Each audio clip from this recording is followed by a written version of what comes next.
ఉంది.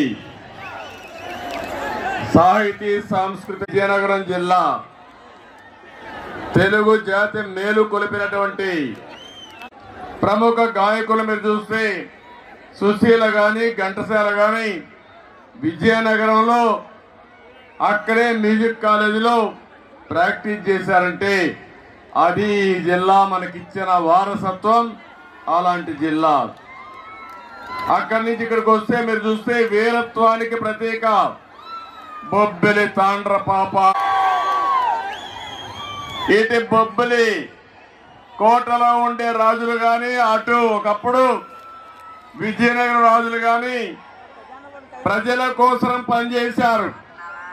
ఇప్పుడు సైకో మాత్రం రాష్ట్రాన్ని సర్వనాశనం చేయడానికి ముందుకు పోయే పరిస్థితికి వచ్చారు. నేను ఒకటే చెప్తున్నా, ఎన్నో మీటింగ్లు చూశాను కానీ బొబ్బిల్లో ఇంత పెద్ద మీటింగ్ నేను ఎప్పుడూ చూడలేదు. బొబ్బిలి కోట నేరు బొబ్బిలి పులిలా గాండ్రిస్తా ఉంది. ఈ పరిస్థితి కూడా ఉండదని మీకు అందరికీ విజ్ఞప్తి చేస్తున్నా. ఒక విషయం మీరందరూ గుర్తుపెట్టుకోవాలి, నేను ఈరోజు ఇక్కడికి వచ్చింది రాష్ట్రంలో ఒక చైతన్యం తేవడానికి, రా కదిలిరా అనే ఒక కార్యక్రమానికి పిలిపించాను. ఇది నా కోసమో పవన్ కళ్యాణ్ కోసమో తెలుగుదేశం పార్టీ కోసమో జనసేన పార్టీ కోసం కాదు, 5 కోట్ల ప్రజల యొక్క భవిష్యత్తు కోసం. ఒక్కసారి మీరందరూ కూడా నెమరు వేసుకోవాల్సిన అవసరం ఉంది. 91లో మనకు ఆర్థిక సంస్కరణలు వచ్చాయి. ఒకప్పుడైతే రోడ్లు కూడా సరిలేని పరిస్థితులు మనం అందరం అవస్థపడేవాళ్ళం. ఆ ఆర్థిక సంస్కరణలు అందిపుచ్చుకున్న పార్టీ తెలుగుదేశం పార్టీ. ఈ రోజు మీరందరూ ఉన్నారు, సెల్ ఫోన్లు వాడి నా మీటింగ్లన్నీ రికార్డ్ చేసి లైవ్ పెట్టి మీ ఇంటికి చూపించుకుంటున్నారు.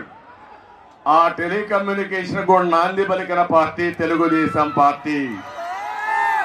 నిర్ణయం అని చెప్పి నేను మీకు తెలియజేస్తున్నా.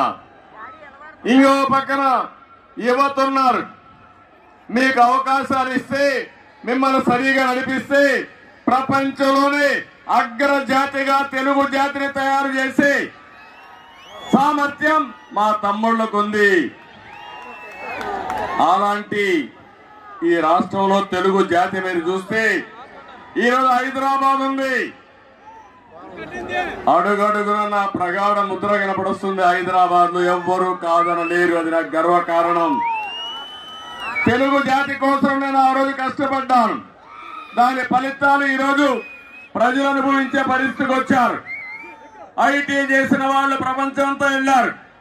ఇటీవల నాకు కష్టం వస్తే 80-90 దేశాల్లో నాకు సంఘీభావాన్ని తెలియజేశారంటే అది ఈరోజు తెలుగువాడి సత్తా ప్రపంచం మొత్తం. కానీ ఇక్కడ మాత్రం ఆంధ్రప్రదేశ్ రాష్ట్రంలో కవి నేను అనుకున్నది మిమ్మల్ని స్వర్ణ యుగం వైపు నడిపించి మీ భవిష్యత్తు బంగారు భవిష్యత్తు చేయాలని, మీ పిల్లలు మీరు ఆనందంగా ఉండాలని నా కోరిక అని చెప్పి నేను మీకు తెలియజేస్తున్నా.